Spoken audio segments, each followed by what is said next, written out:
하나님의 이름 오늘 7번째 시간입니다. 오늘 상고할 하나님의 이름은 여호와 살롬입니다. 여호와 살롬. 우리는 이제 샬롬으로 더 익숙하죠. 네, 같은 말이에요. 살롬, 샬롬. 살롬, 샬롬. 이스라엘 사람들은 지금도 만나면 샬롬 인사합니다. 우리가 이스라엘 가면요, 한마디도 못해도 그냥 얼굴 마주칠 때마다 샬롬 이러면 돼요. 샬롬. 그럼 그 사람들이 마음을 열 거예요. 자, 우리 24절 한번 다시 읽어볼까요? 24절 시작. 기드온이 여호와를 위하여 거기서 제단을 쌓고 그것을 여호와 살롬이라 하였더라. 그것이 오늘까지 아비에셀 사람에게 속한 오브라에 있더라. 자, 여호와 살롬은요, 사사 기드온이 고백한 하나님의 이름이에요. 기드온이 고백한 하나님의 이름. 하지만 정확히 말하면 기드온이 스스로 깨달아서 한 고백할 수 있었던 것이 아니라 하나님을 통해 알게 돼서, 하나님을 통해 깨닫게 돼서 고백할 수 있었던 이름이라는 거죠. 한마디로 하나님께서 모세에게 하나님의 이름 여호와 니시, 기억하시죠? 지난주에 하나님이 모세에게 여호와 니시 이름을 이렇게 받아내신 것처럼 오늘 기드온에게서 하나님이 받아내신 이름이 바로 여호와 살롬이라는 거예요. 하나님이 받아내신 거예요. 하나님이. 자, 살롬은 잘 아시는 것처럼 어떤 의미죠? 평화, 평강. 우리가 잘 알고 있어요. 평화, 평강.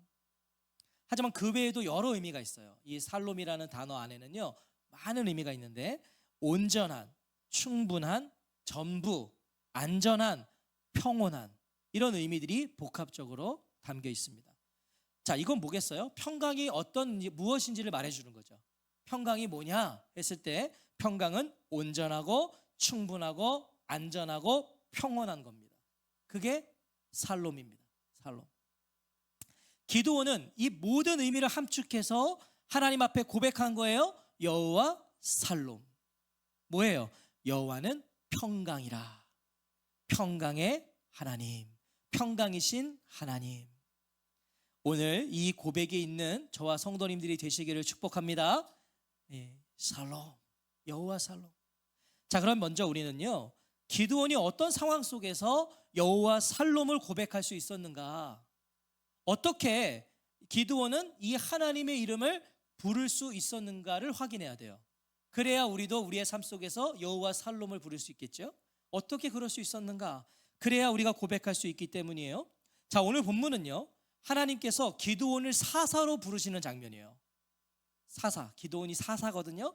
사사를 부르실 때, 그를 사사로 부르시는 장면인데, 사사가 뭐냐면, 사사는 약속하신 가나안 땅에 들어가면서부터 왕이 세워지기 전까지 이스라엘 백성들을 지도했던, 그러니까 뭐 정치적으로나 군사적으로나 그들을 지도했던 지도자가 사사예요. 사사라고 말하는 거예요. 하나님께서 모세를 부르셔서 이스라엘 백성을 출애굽시키셨던 것처럼 사사 시대에는 하나님이 사사들을 부르셨어요. 사사들을 세우셨어요. 그래서 그들을 통해서 압제 속에 있었던 이스라엘 백성들을 구원하셨죠. 사사를 통해서 구원하셨다. 기드온을 오늘 사사로 부르실 때도요, 이스라엘은 어떤 상황 속에 있었냐면 7년째 이방 미디안 족속에게 억압을 받고 있었어요. 이스라엘 백성들이. 몇 년째요? 7년째. 자, 사사기 6장 1절과 2절 한번 보실래요? 사사기 6장 1절과 2절. 이 1절과 2절이 당시 이스라엘의 처지를 우리에게 말해주고 있어요. 1절과 2절을 같이 읽겠습니다. 시작. 이스라엘 자손이 또 여호와의 목전에 악을 행하였으므로 여호와께서 7년 동안 그들을 미디안의 손에 넘겨주시니 미디안의 손이 이스라엘을 이긴지라. 이스라엘 자손이 미디안으로 말미암아 산에서 웅덩이와 굴과 산성을 자기들을 위하여 만들었으며. 자, 이 미디안의 억압으로 이스라엘 백성들은 어떻게 했대요? 그 미디안을 피해서 산으로, 동굴로, 또 요새 도피처로 지금 숨어들기 바빴다. 억압을 하니까 다 숨어들기 바빴다. 미디안의 억압을 알면, 억압이 무엇인지 알면은 왜 이들이 숨어들었는가를 알 수 있어요. 당시 이 미디안의 억압은요, 어떤 폭력이나 살해 이런 게 아니었어요. 당시 미디안의 억압은 식량, 그러니까 곡식이고 가축이고 그냥 모조리 다 빼앗아 가는 거였어요. 이스라엘이 먹을 걸 하나도 남기지 않는 거예요. 쌀 한 톨도 남기지 않고 빼앗든지 남기면 어떻게 돼요? 다 짓밟아 버렸다는 거예요. 못 먹게. 이게 당시 이 미디안의 억압이었어요. 자, 그러기를 몇 년째요? 7년째. 7년 동안 먹을 것을 모조리 빼앗고 망쳐버렸죠. 7년 동안. 이스라엘 삶이 얼마나 피폐했는지를 말해주는 거예요. 우리 먹는 거 중요하잖아요. 그렇죠? 안 먹으면 못 살아요. 우리 생존을 위해서 먹어야 돼요. 그래서 이스라엘 백성들은 먹을 것을 숨겨서 숨어들기 바빴던 거예요. 먹을 것을 가지고 빼앗기니까, 내가 노출되면 내 먹을 거 다 뺏어가니까 그걸 가지고 다 숨어드는 거예요. 하나님이 기드온을 사사로 세우시기 위해 찾아오셨을 때도 보세요. 기드온 또한 당시 이스라엘의 전형적인 모습으로 살아가고 있었어요. 기드온도. 자, 11절 한번 보실까요? 11절. 당시 기드온이 어떻게 살았는가? 그게 이스라엘 사람들이 그렇게 살았다는 거예요. 자, 11절 같이 읽겠습니다. 시작. 여호와의 사자가 아비에셀 사람 요아스에게 속한 오브라에 이르러 상수리 나무 아래 앉으니라. 마침 요아스의 아들 기드온이 미디안 사람에게 알리지 아니하려 하여 밀을 포도주 틀에서 타작하더니. 자, 본래 이 밀 타작, 우리나라도 마찬가지예요. 밀을 타작할 때는 본래 탁 트인 곳에서 해야죠. 넓은 곳에 가서 이렇게 해야 되잖아요. 하지만 노출되는 순간 어떻게 됩니까? 당시에는 노출이 되면 모조리 뺏어가요. 그래서 기드온이 어떻게 하고 있습니까? 포도주를 짜는 틀. 그러니까 쉽게 말하면 저기서 포도주를 막 밟으면 그게 즙이 쫙 내려와서 여기 이렇게 모아지는 거예요. 여기 약간 웅덩이처럼 있는 거죠. 그러니까 푹 패여 있으니까 기드온은 지금 그 안으로 들어가서 쭈그리고, 자신의 몸을 쭈그리고 거기서 밀을 타작한 거예요. 걸리면 안 되니까. 걸리면 다 가져가니까. 생존을 위한 처절한 몸부림이었어요. 그렇죠? 성인이 거기서 그러고 있다고 생각해 보세요. 근데 그건 처절한 몸부림이었어요. 비참하고 처량한, 어떤 희망도 없는 삶, 그것이 당시 기드온의 삶이었고요. 그 당시 이스라엘의 삶이었어요. 처량한 삶이에요. 그런데 그런 기드온을 여호와의 사자가 찾아온 거예요. 그런 기드온, 지금 그 포도주 틀에서 타작하고 있는, 좀 속된 말로 되게 찌질해 보이고 불쌍한 모습으로 있는 기드온을 찾아오셨어요. 무표정하고 무기력한 모습으로 어떻게든 내가 먹어야 되니까 숨어서 깨작깨작하고 있는 그 기드온을 하나님이 찾아오신 거예요. 자, 12절 말씀 볼까요? 12절 시작. 여호와의 사자가 기드온에게 나타나 이르되 큰 용사여 여호와께서 너와 함께 계시도다. 기드온을 찾아오신 하나님은요, 초라하고 볼품없는 모습으로 쭈그리고 앉아있는 그 기드온을 뭐라고 부르세요? 큰 용사여, 힘센 장사야, 힘센 용사야 라고 부르는 거예요. 기드온이 어땠을까요? 자, 상상해 보세요. 지금 쭈그리고 앉아가지고 이러고 있는데 하나님이 오시더니 큰 용사여. 자, 여호와의 사자가 왔다고 그러는데 구약에서 여호와의 사자가 왔다는 건 하나님이 오신 거예요. 큰 용사여. 어땠을까요? 기드온이. 제가 예를 들어 드릴게요. 저처럼 평균 이상으로 생긴 사람은 누가 저에게 못생겼다 그러면 기분이 안 나쁩니다. 왜? 아니니까. 그리고 저처럼 평균 이상으로 생긴 사람은 누가 와서 잘생겼다 그래도 기분이 별로 안 좋습니다. 왜? 알고 있으니까. 그렇죠?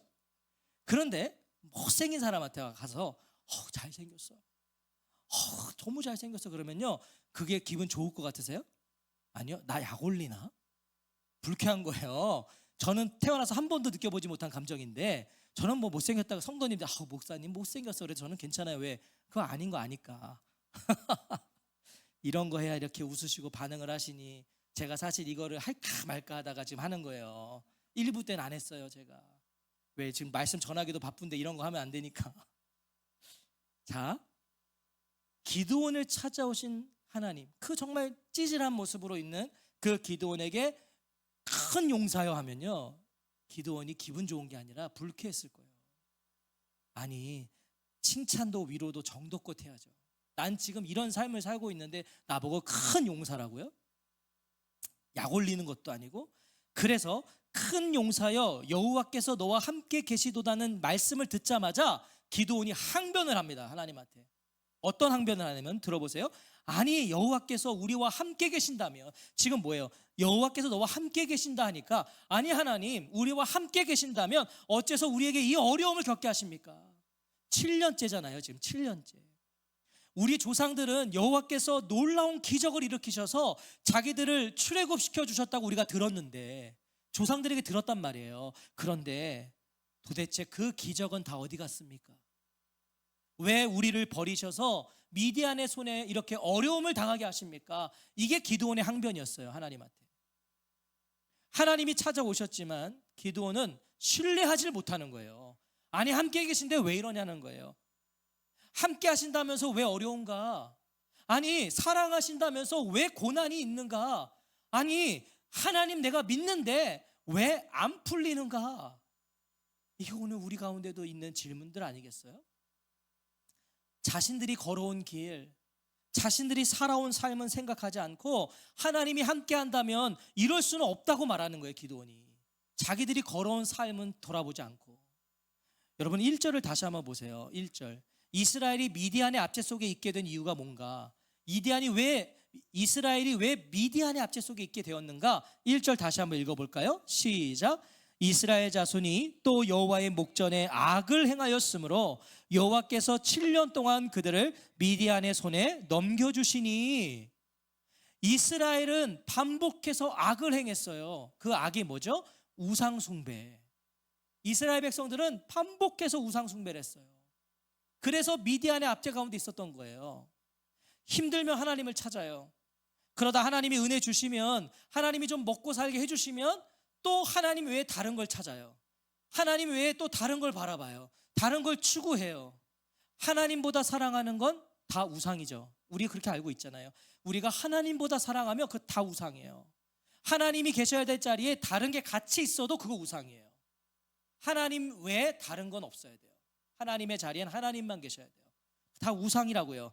자, 그렇게 이스라엘 백성들이 하나님 외에 다른 걸 찾고 다른 걸 바라보면, 엘칸나 질투하시는 하나님, 우리 배웠어요. 엘칸나 질투하시는 하나님은요, 사랑하는 자기 백성을 버려두시는 게 아니라, 그들을 포기하시는 게 아니라 어떻게 하세요? 징계를 하세요. 왜? 버릴 수가 없으니까. 여러분 내 자식이거든. 하나님에겐 내 자식이거든. 자기 백성이거든. 내 자식 아무리 속썩여도 못 버려요.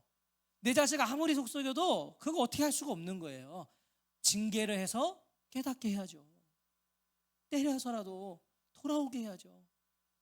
집 나가! 그 나가라는 게 아니잖아요. 집 나가 해서 나간 자식 있으면 돌아오세요. 빨리. 부모가 집 나가라는 건 진짜 나가라는 게 아니라 너 정신 차리라는 거잖아요. 하나님 그런 거예요. 심판하신 게 아니라, 이 미디안의 압제는 심판이 아니라 징계하신 거예요. 그래서 징계는 사랑이에요. 사랑하니까 징계하는 거죠. 사랑하니까 혼내잖아요. 깨닫고 돌아올 수 있게 하시는 거예요. 자, 이게 반복되던 게 사사시대예요. 사사시대는 이게 반복된 거예요. 이스라엘 백성들은 하나님께 반역을 해요. 또 우상 숭배를 하면 하나님은 또 대적을 보내서 또 징계하시고, 그럼 이스라엘은 죽겠다고 하나님 앞에 부르짖어요. 살려달라고. 그럼 하나님이 또 사사를 세우셔서 구원하세요. 이게 계속 반복되는 거예요. 사사시대는. 아까 기드온이 항변할 때 뭐라고 그랬죠? 기드온이 항변할 때 하나님한테 뭐라고 했어요?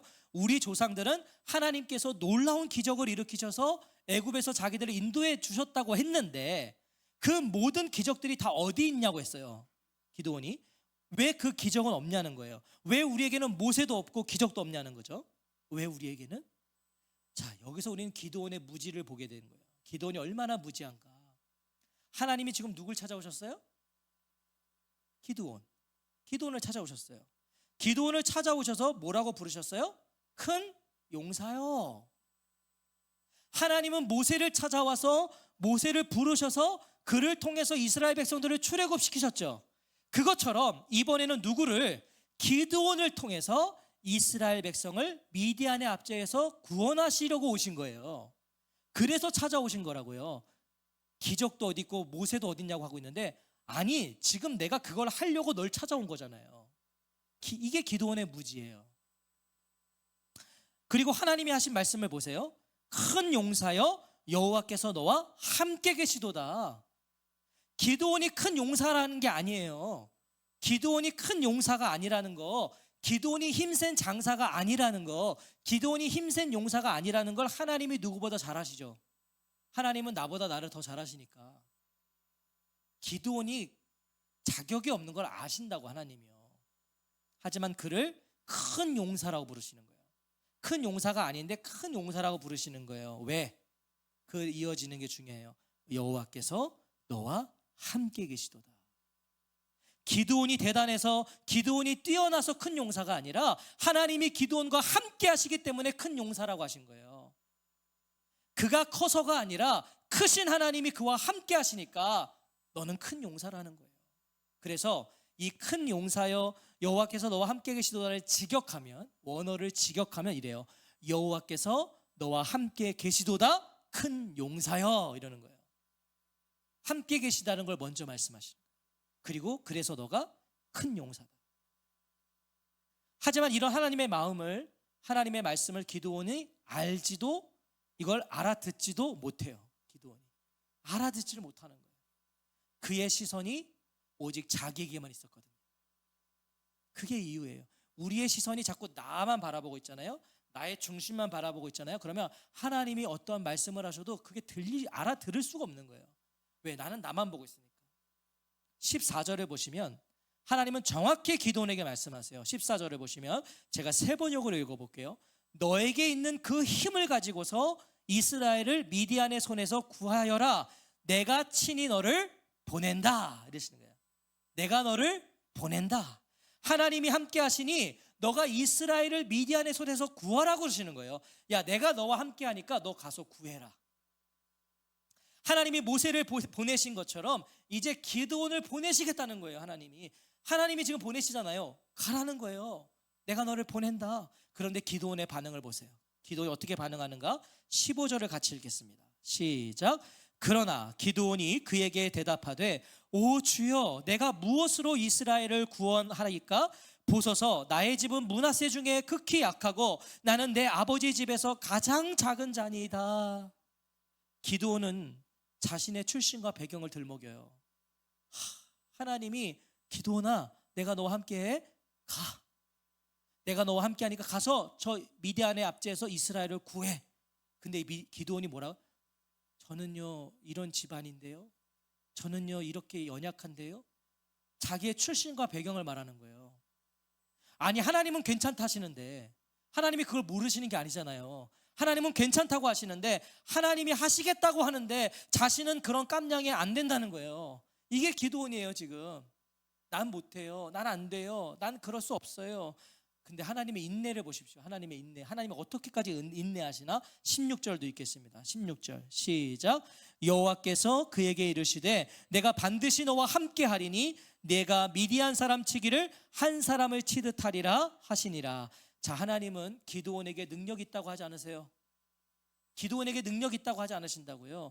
네가 부족하고 연약하다는 거 내가 안다는 거야. 하나님이 내가 안다. 나는 지금 너의 그 무엇으로 하겠다는 게 아니야. 나는 너의 그 무엇으로 하겠다는 것이 아니라 뭐라고 하세요? 내가 반드시 너와 함께 하리니. 기드온아, 내가 함께 한다. 내가 한다. 내가 너를 통해서 미디안을 한 사람을 쳐부수듯 쳐부술 것이다. 그 대군을 한 사람 쳐부듯이. 기억하십시오. 하나님은 우리의 능력으로, 우리의 실력으로 일하시지 않습니다. 절대 그렇게 하지 않으십니다. 내 능력으로 일하시지 않더라고요. 내 실력으로 일하시지 않더라고요. 저의 실력으로 일하신다면 저는 여기를 못 쓴다니까. 제 실력으로 일하시지 않더라고요. 하나님은 우리의 믿음 그리고 순종으로 일하세요. 아멘. 우리의 믿음으로 일하시는 거예요.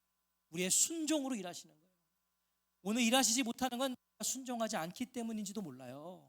우리의 삶 속에 놀라운 역사를 일으키실 수 있는 분이신데 내가 순종을 안 하니까. 자, 이쯤 했으면 기드온도 알아들어야 되죠. 하나님이 이렇게까지. 기드온이 뭐라고? 하나님이 야, 내가 너와 함께해. 그래, 못해요. 내가 너와 반드시 함께 있어. 아예 못해요. 계속 하나님이 인내하시면서 이렇게까지 하셨으면 알아들어야 될 거 아닙니까? 하나님을 알고 하나님을 믿고 이제 반응해야 되지 않겠어요? 하지만 기드온을 보세요. 17절 같이 읽겠습니다. 시작. 기드온이 그에게 대답하되 만일 내가 주께 은혜를 얻어 싸우면 나와 말씀하신 이가 주 되시는 표징을 내게 보이소서.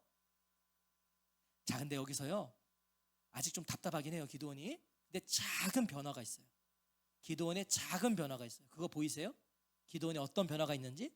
조금 전까지 기드온의 시선은 오직 누구에게? 자기에게만 고정되어 있었죠.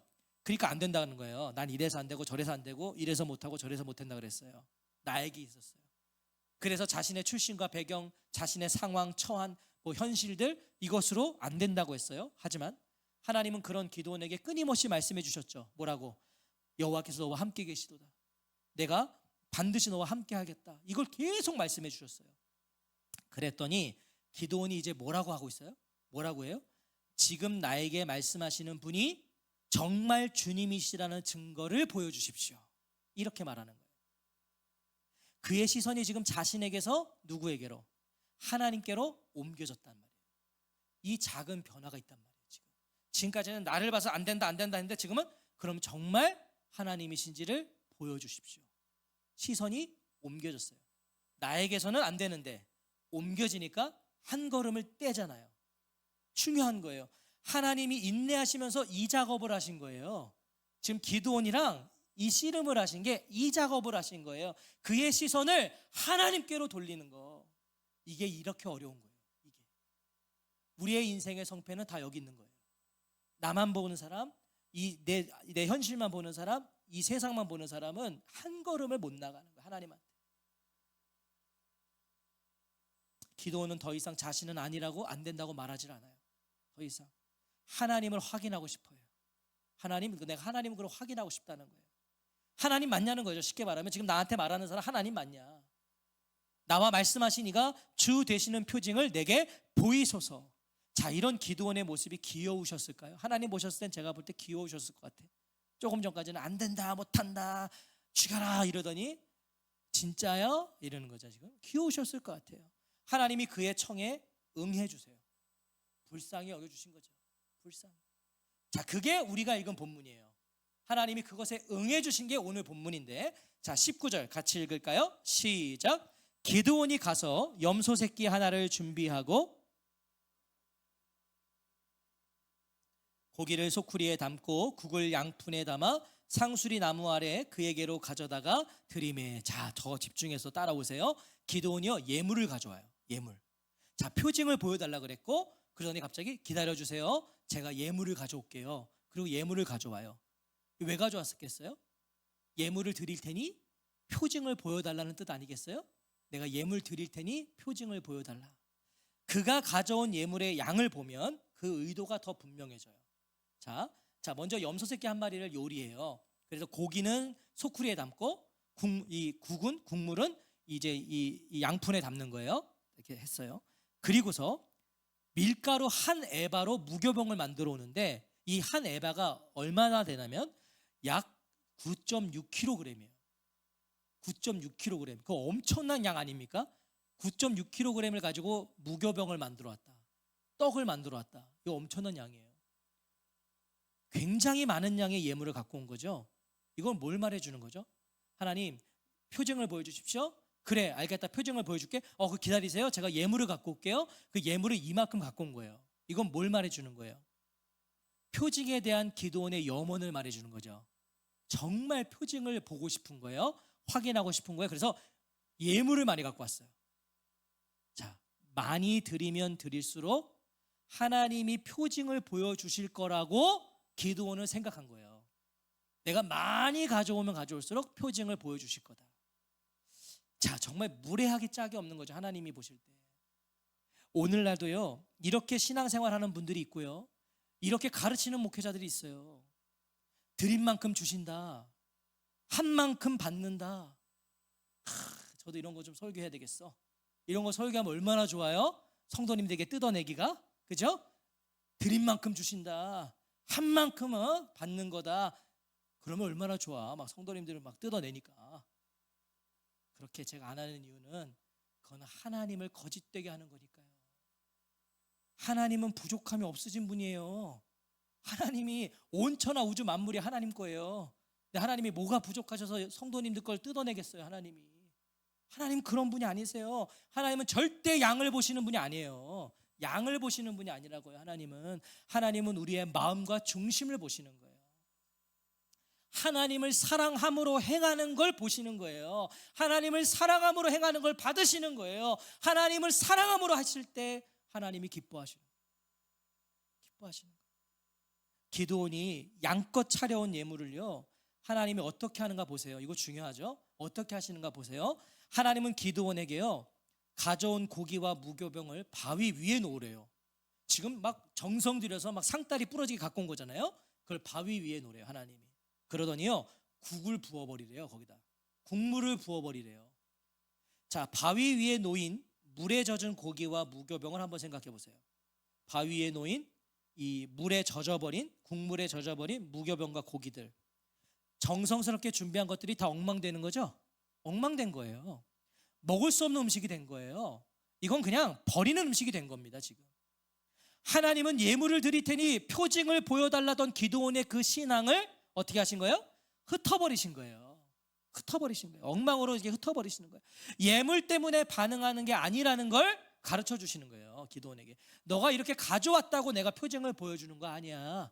그래서 가져온 걸 흩어버리시는 거예요, 하나님은 기드온의 원함과 기드온의 방식을 허무시는 거예요. 기드온은 이렇게 하면 하실 거라고 생각한 거예요. 이렇게 하면 해주실 거라고 생각한 거예요. 그걸 허물어 버리시고 하나님이 원하시는 방식으로 표징을 보여주십니다. 어떻게 하시죠? 다 젖어 엉망이 되어버린 그 음식에 지팡이 끝을 대시는 거예요. 하나님이. 지팡이 끝을 딱 대니까 어떻게 됐어요?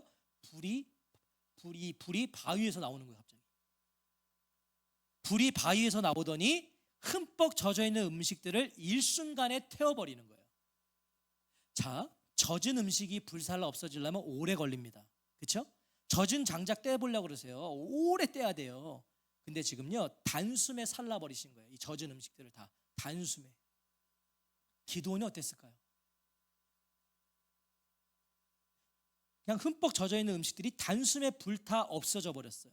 기드온이 어땠겠어요? 두렵지 않았을까요?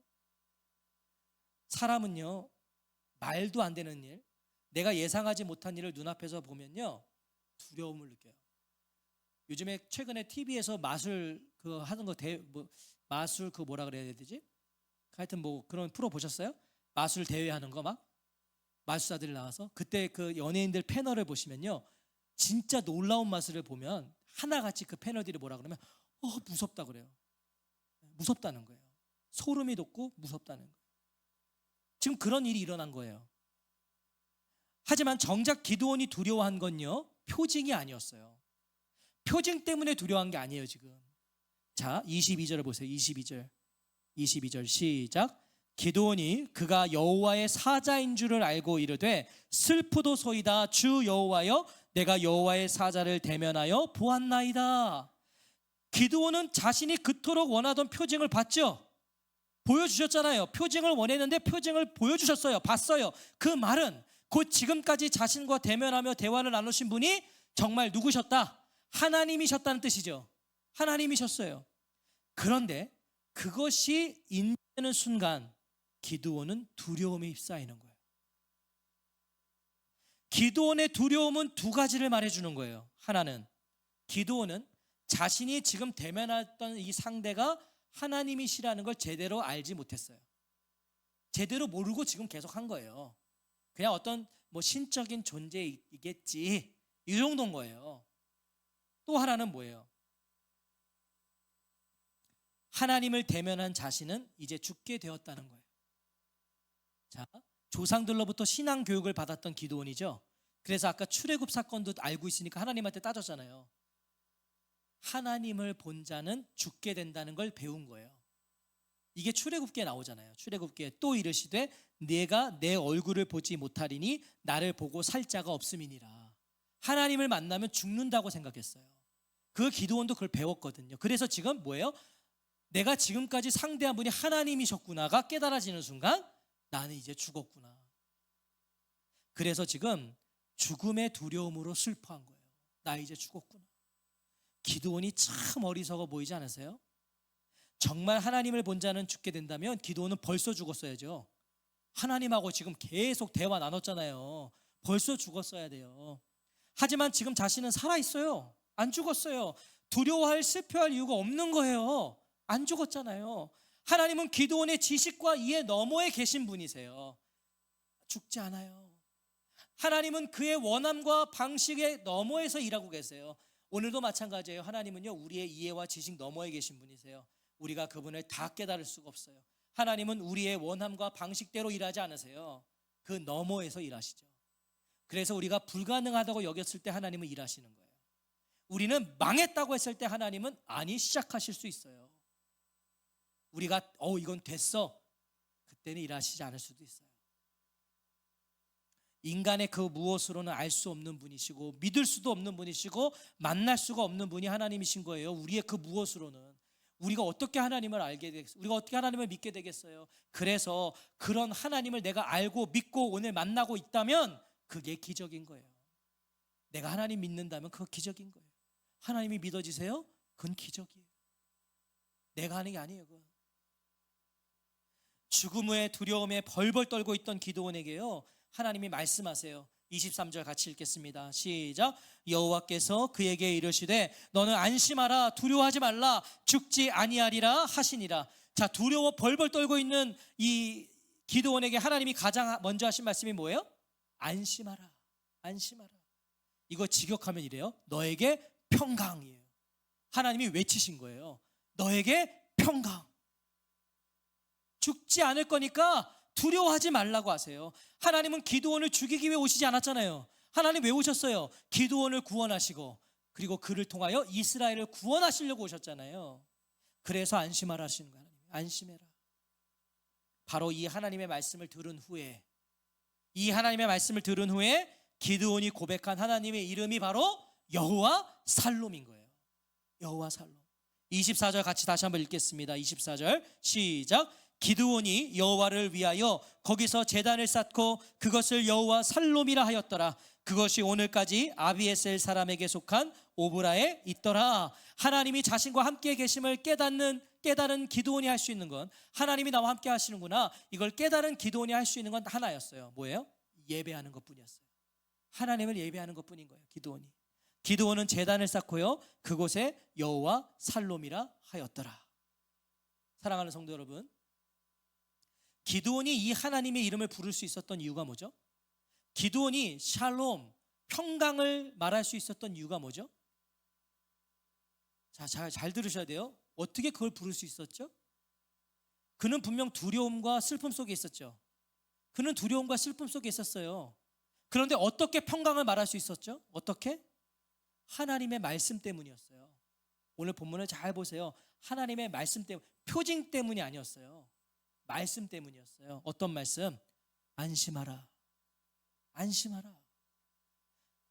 하나님이 그에게 먼저 평강을 말씀해 주셨거든요. 안심하라, 이게 평강이에요. 이게 샬롬이라고요. 안심하라고 말씀해 주셨기 때문에 기드온은 샬롬을 고백할 수 있었어요. 자, 달라진 게 하나도 없잖아요. 자, 지금 기드온이요, 여전히 미디안의 압제 가운데 있어요. 이스라엘은 달라진 게 아니에요. 하나님이 안심하라 해놓으시고 미디안을 쓸어버리신 게 아니에요. 여전히 미디안은 압제 가운데 있고요, 여전히 지금 기드온은요, 포도주 틀에 숨어 있어야 돼요. 여전히 그는 숨죽이게 살았어야 돼요. 그런데 기드온이 뭐라고 고백한 거예요? 여호와 살롬이라. 환경과 상황이 바뀌어서 온 평강이 아니라는 거예요. 상태에서 온 평강이 아니라는 거예요. 이 상태에 난 너무 평안한, 내 삶은 너무 평안한 이 상태에서 온 게 아니라 이 샬롬은 뭐예요? 관계에서 온 거예요. 관계. 기드온이 고백한 하나님의 이름을 보십시오. 여호와 살롬. 자, 이 이름은 살롬이 어디에 있는지를, 어디로부터 살롬이 오는지를, 평강이 오는지를 분명히 하고 있는 거예요. 잘 들으셔야 돼요. 샬롬은, 평강은 오직 누구 안에 있다? 여호와 안에 있다는 거잖아요. 여호와 샬롬. 그걸 말해주는 거예요. 샬롬은 하나님 안에 있다. 여호와 샬롬. 이 땅 어디에도요, 샬롬은 없어요. 근데 이 땅의 모든 이들은 샬롬을 원해요. 모든 인생들은 지금 다 샬롬을 원해요. 그래서 샬롬을 찾고요, 샬롬을 뭐 꿈꾸고 살아요, 다. 그래서 명예 샬롬, 돈 샬롬, 건강 샬롬, 성공 샬롬, 이걸 다 쫓아 살아가요. 그러면 내가 평강을 얻을 것 같으니까 그걸 쫓아서 살아가지만 샬롬을, 평강을 누리지를 못해요. 그래서 이 시대는 더 악해져 가죠. 더 악해져 가요. 더 극단적이고 더 자극적인 거짓 샬롬들을 다 찾아 나서거든요. 이제 야, 돈으로 해봐도 샬롬이 아니고, 내가 건강해봐도 샬롬이 아니고, 내가 성공을 해봐도 샬롬이 아니니까 더 자극적이고 더 극단적인 걸 가는 거예요. 이제 샬롬을 찾는 거예요. 샬롬은 오직 여호와 샬롬이에요. 오직 하나님께만 있고, 하나님 안에서만 확인할 수 있고, 하나님을 통해서만 누릴 수 있는 게 샬롬이란 말이에요. 오늘 이 평강이 저와 성도님들에게도 주어져 있어요. 왜? 우리 하나님의 이름이 여호와 샬롬이시기 때문이에요. 하지만 목사님, 제 삶은 여전히 버거워요. 내 삶은 여전히 망가졌어요.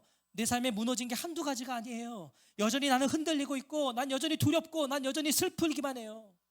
혹 그런 의문으로 항변하실 수밖에 없는 분들이 계실지 모르겠어요. 그럴 수밖에 없는 분들, 난 여전히 이랬다니까요. 기드온도 그랬거든요. 기드온도 그랬잖아요. 기드온도 이래서 안 되고 저래서 안 되고, 앞을 보면 깜깜하고 늘 숨어 있어야 되고 늘 도망치기 바빴고, 그 삶에 아무런 뭐가 없었어요. 하지만 오늘 기드온의 그 항변을 통해서, 기드온도 항변했어요. 근데 그 항변을 통해서 하나님이 우리에게 가르쳐 주시는 건 뭐죠? 그런 우리의 무너지고 흔들리고 버겁고 무섭고 슬픈 삶 속에도 뭐 있다? 하나님이 함께하고 계신다. 기드온의 항변을 통해 하나님은 그걸 가르쳐 주시는 거예요. 너의 그 무너진 것 같은 삶 속에도 내가 함께하고 있어. 여호와께서 너와 함께 계시도다. 내가 반드시 너와 함께 하리니. 그리고 오늘도 우리에게 말씀하고 계시죠. 뭐라고? 안심하라. 두려워하지 말라.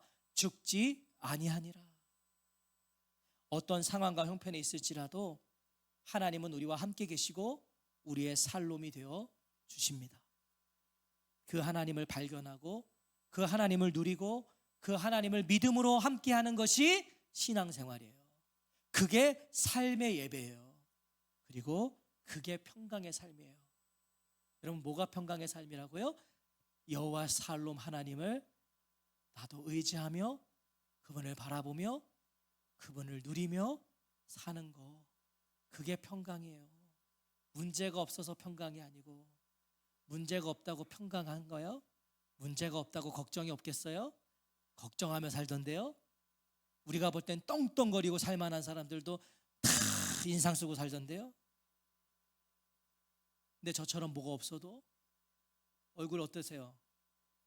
일부러 더 웃어야겠네. 제가 이렇게 인상 쓰고 있는 거 본 적 있으세요? 없죠? 제가 뭐가 많아서 그럴까요? 제가 목사님들 봐도요, 인상 쓰면서 교회 오시는 분들 없더라고요. 다다 할렐루야 이러고 다 들어오시고, 사모님들, 이번에 사모님들 오셔서 저희 아내랑 저기서 얘기했는데, 사모님들이요 다 뭐라 그러시냐면, 얼마나 은혜가 많은지 몰라요. 저 양구에서 목회하시는 분, 양구에서 군인들, 여러분 뭐 사례비도 없대요. 근데도 그래도 우리 아버지가 부자라서 난 다 있어요 그러고 사신대. 샬롬이 뭔지 보여주는 거예요. 샬롬은 이 세상에 뭐가 있어서 누리는 게 아니에요. 하나님 때문에 내가 샬롬, 여호와 샬롬을 부를 수 있는 거예요. 한 주간도 언제나 어디서나 우리와 함께 하시고 안심하라, 두려워하지 말라 하시는 그 하나님을 알아서 여호와 샬롬, 하나님의 이름을 부를 수 있는 저와 성도님들이 되시기를 주의 이름으로 축원합니다.